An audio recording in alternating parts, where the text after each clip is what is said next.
En tant que candidat, c'est bien parce qu'on va accumuler plein de choses, de la compétence, du savoir-faire, on va peut-être apprendre à manager différemment.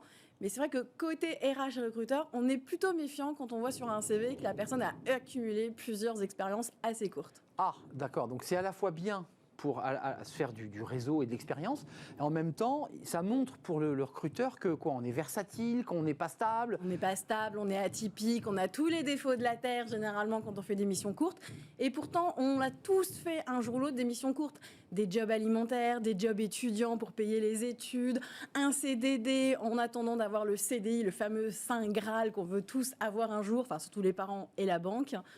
Alors qu'en fait, c'est ultra positif. Ça nous a forcément renforcé dans nos compétences et nos qualités. Mais c'est vrai que le contrat court ou l'accumulation de petits... Parce que là, on évoque des contrats, mais on parle de jobs, de petits jobs courts, peut donner l'impression... Alors, je me permets de le dire, en fonction de l'âge, parce que quand on a 19 ou 20 ans, c'est pas pareil que d'arriver à 30 ans en ayant fait que des contrats courts. Enfin, c'est pas le même rapport. Pourquoi ce serait pas pareil? Non, mais c'est ça, justement. Ouais. On l'autorise auprès d'un jeune en disant « Ah, bah, c'était un job alimentaire pour payer ses études.